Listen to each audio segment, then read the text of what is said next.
So I'm ready to begin adding the base to my mask. What I like to do is lay down an entire sheet basically of core wool first. So what this does is it makes sure that the whole mask is connected in one chunk of wool, and I like that for structure and for stability. And then I really begin my sculpting.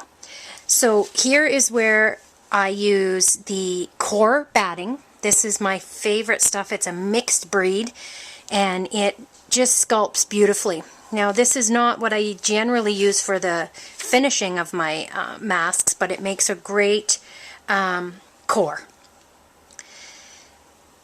And it's pretty inexpensive as well. Now honestly, this is the most difficult part of the mask, is determining the amount of wool to lay down. And I say it's difficult not in the sense that you can't do it. It's just that it's instinctive. Like you just start to learn as you go and understand how much wool you need to make the shapes that you want to make. So take your time with this part. And if you're new to needle felting, this literally is probably the thing you will struggle with the most. Is just, you can't just tear off a willy-nilly piece and think you're going to make a sculpture out of it. It really matters how much wool and in what shape and in what density you start with. So let me demonstrate what I'm talking about here. So I've just torn this randomly off, and I know by feeling it, it's too much, because all I want to accomplish on this very first layer is laying down a sheet of wool that will connect the whole mask together and be that base layer that will add the stability to the mask. I'm not looking for density and depth as of yet. This is really just my real basic starting point here. Okay, so you can see with my hands I do a lot of hand manipulation of the fiber at the very beginning. Why I do that is to just really start to feel with my hands how much density I have where and what shape. See, I'm not really in the full shape of my outline here, but that's okay. Remember, my outline is really just guidelines for me. So I make decisions as I go. Maybe, oh yeah, her cheeks are way too wide. I want a skinnier, narrower jawline there. So I'm going to make these modifications as I go. So I've got my base wool just laid down here. It looks like just a blob of nothing, and of course I've covered right over my eyeballs everything. That's okay, because I'm going to go and find them later. But I'm going to go ahead and start needle felting this down, and I'm going to use just a nice workhorse needle, and it's just a coarse needle. And I'm just going to start tacking this down. Like I said, this is not part of my sculpture yet. This is just laying down the foundation. So there's lots of this to go on. I'm just poking right through my pre-felt and into my foam. Not too deep into the foam, but I want this to be good and tacked down.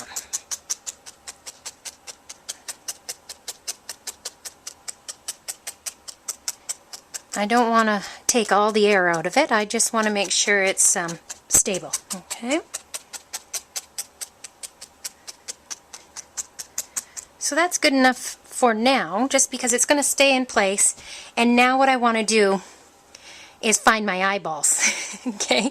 So this part, I've done it many different ways. I've done it all in pieces and in layers. But you know what? I just find this the easiest way for me. And again, this is the way I make my masks, and it by no means indicates that this is the correct way. This is just the way I do it. And quite honestly, if it wasn't for ass backwards, I'd probably have no direction at all.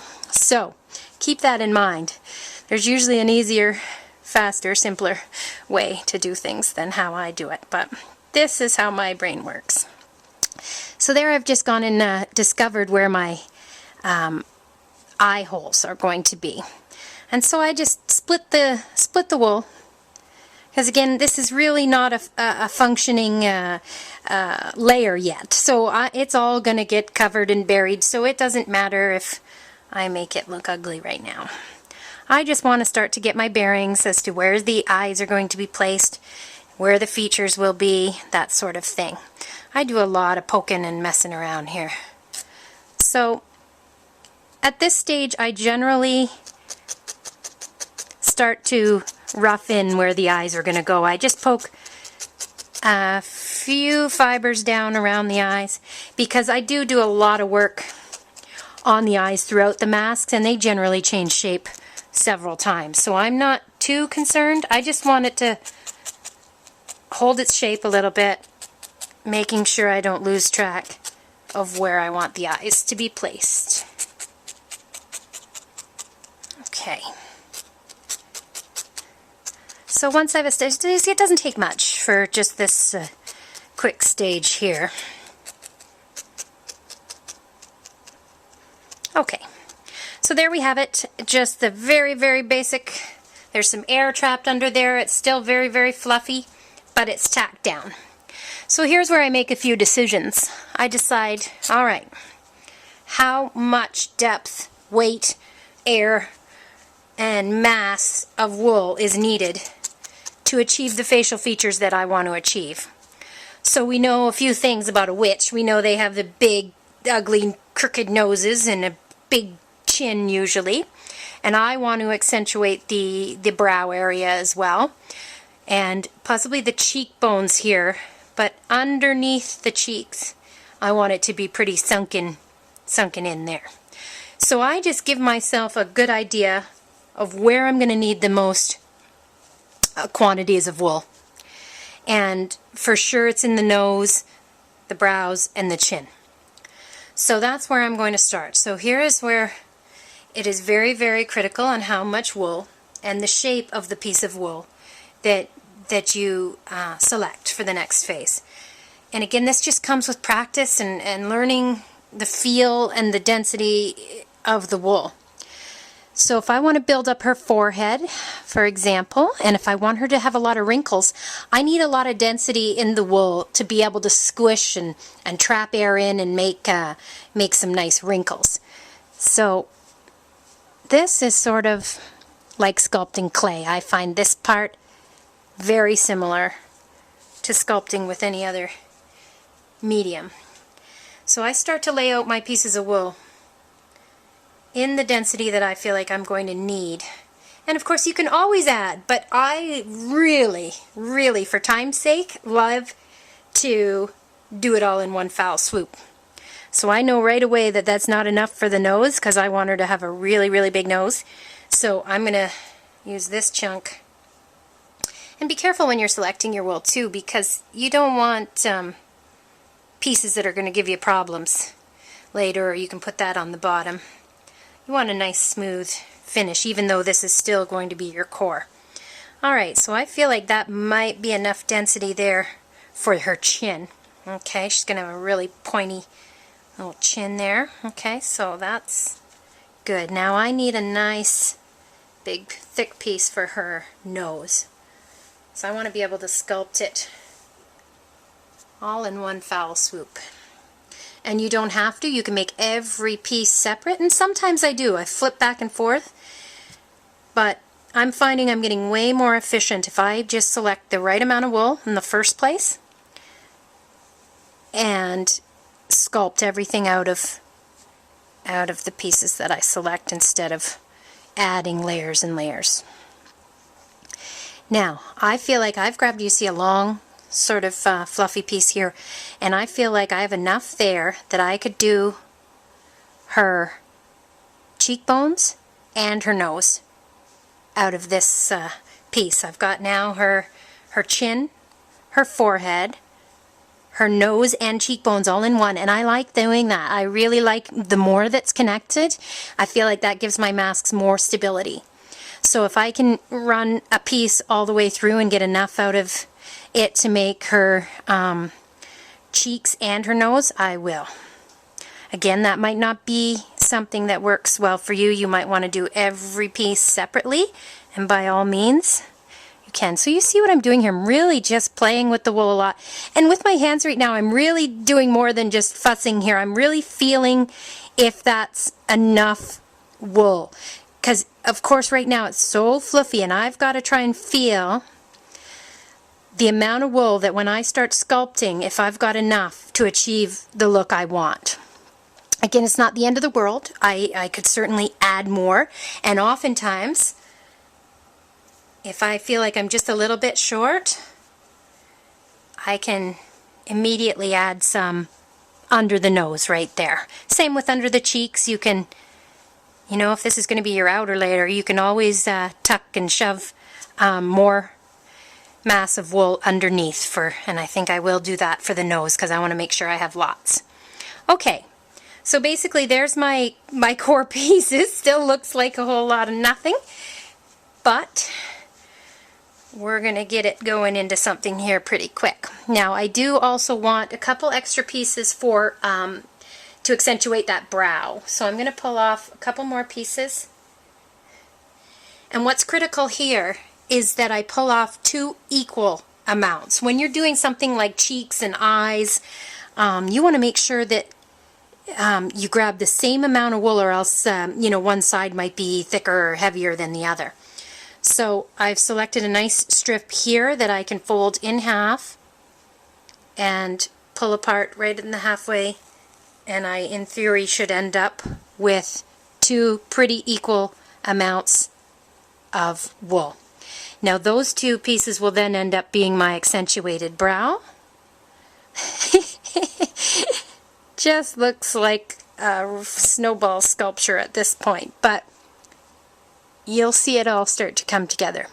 So there's my pieces. Now I can get rid of the excess wool, clear my area, and now I know I've got the brow pieces, the nose and cheekbones, and the chin. Now the reason I didn't cut out for the mouth as of yet is because I'm actually going to sculpt the mouth out. So I can leave that till later on, and it will develop on its own as I bring the features forward. The mouth will be carved out of the projecting wool. Alright, so I'm just tacking down a few more areas here, and I'm pretty happy actually with how skinny this area is instead of my drawing. Now I still can go a little bit wider, but I really want this witch to look old and creepy and sickly, kind of. So I'm going to go with the skinnier and ignore my outer lines there. I generally start at the top of the head and work down. That's just the way I work.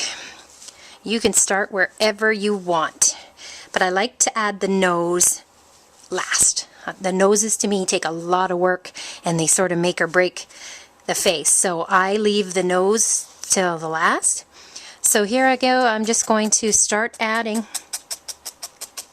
tacking down. This is, like I said, not sculpting much at all yet. I'm really just tacking things in place. I want to be able to adjust and move and add or take away if I feel like I've done something wrong. So there's a lot of room for adjustments, believe it or not. So right now, if I felt like, oh, that's not enough wool, I can grab another piece of wool, and you see I can tuck it up in there because I have barely even begun to felt. So if I wanted her to have much more volume in that brow, then I can shove some more wool in there, and then I'm feeling happy with how that feels. Because remember, as you needle felt, everything condenses, right? We can trap the air in, which I'm definitely going to do, but I also need to know I have enough wool to sculpt the effect that I want. So again, I'm just tacking this down, some nice long deep pokes. Watching your fingers.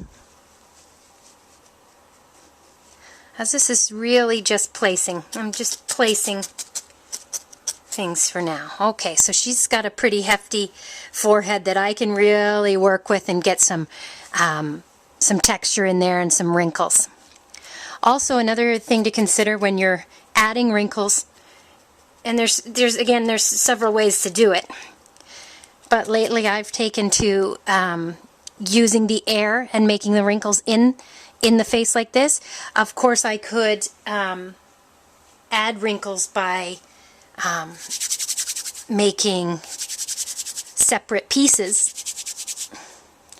I just start to felt it with my hands a little bit, and you can add wrinkles like this, but I like to carve them, sculpt them right in to the face. So that means I need more wool and more air in my base so that I have room to play with it like that. Also keep in mind when you're adding wrinkles and things like that, you see what happens right away is that it'll pull down. So you actually want to make your sculpture a little taller than you think you will actually need, that the finished piece would be, because you're going to be pulling on that. Be pulling down on that quite a bit when you add the wrinkles. So here's a great time to add more wool if you need to, and I want to make this look neater because I'm adding it over top. So I just want to make sure that her forehead doesn't get too short when I start pulling on it to make wrinkles. So I'm just adding an extra layer there. I really never fear adding too much wool because we know we can sculpt it down. The bigger fear is adding not enough wool, because it's to me it's not harder to add the wool later, it's just more work because you've already sculpted down to figure out that you need more, and you've just wasted time is all. It's not that it's impossible or too difficult. It really is just a waste of time. And we all know that needle felting takes time. So you don't want to waste any of it, especially if you're selling your pieces. Okay, so I've added an extra bit up on the top there just so that when I start to add the wrinkles that I don't lose too much of her forehead. I want it to be long. Okay, so don't be afraid to squish and pull and tug at the wool. As long as you've tacked it down, you're not going to wreck anything. Okay, so I'm feeling like that's got about the right density that I am going to require for the forehead. Next, I'm going to move on to the brows. So right now, I'm going to fold this piece over because I want a nice clean edge where it's going to come up around the eye.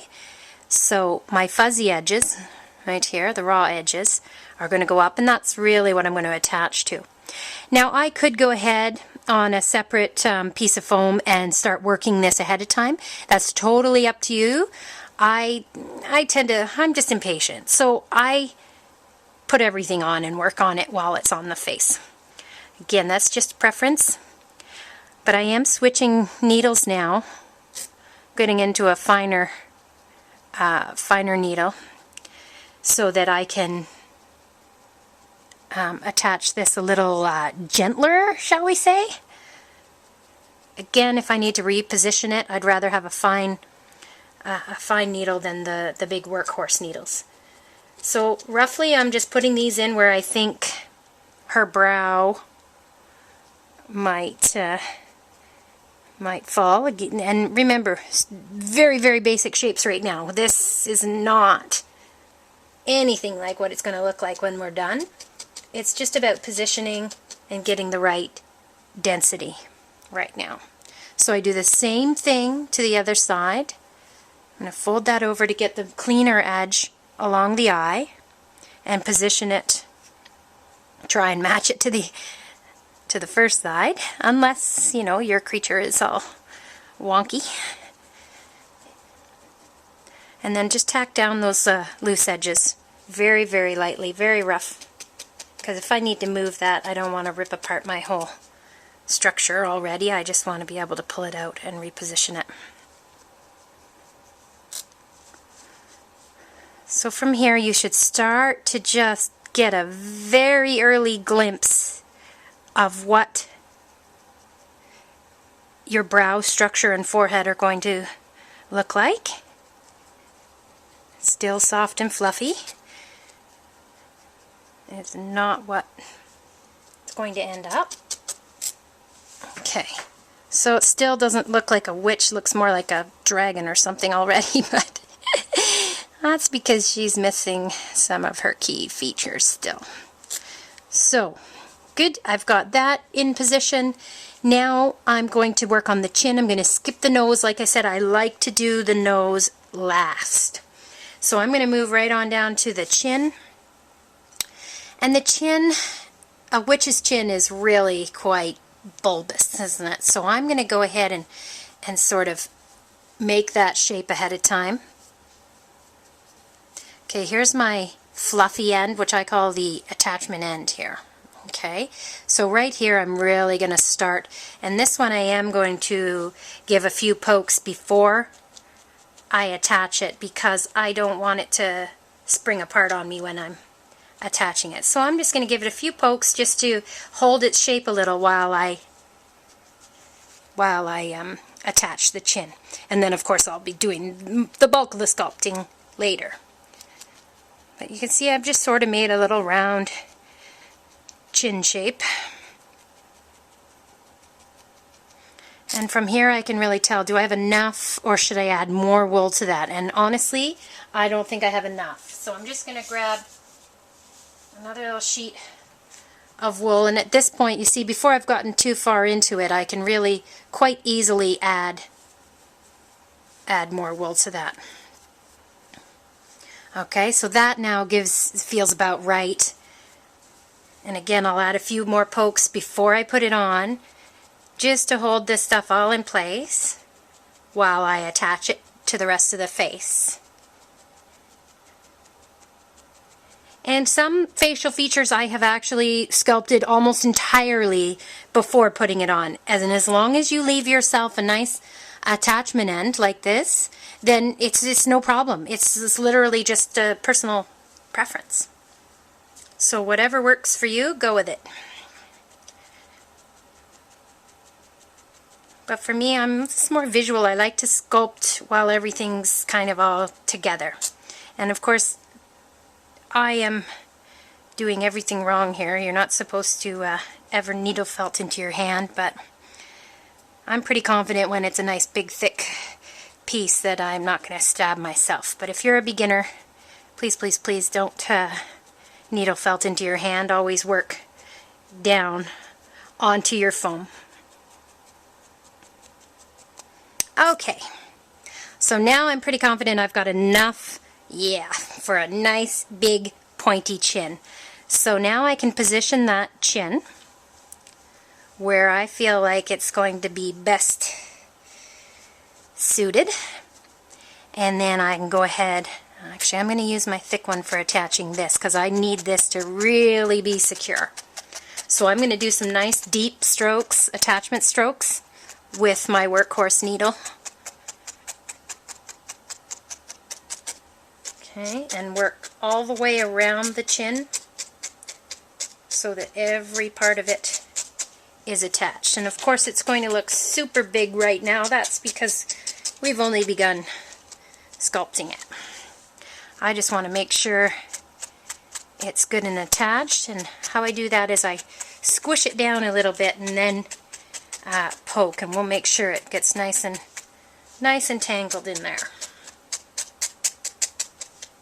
Okay, so it's going to stay put now, and you can see here how it's really coming out at me, and that's exactly what I want for a witch's chin. And I'm liking still this really narrow chin line here. I think that's going to have a really old witch look to it. Okay, so we want to make sure that's nice and attached. It's not going to fall off. And you'll see what I mean about coming out. Sorry about my telephone there.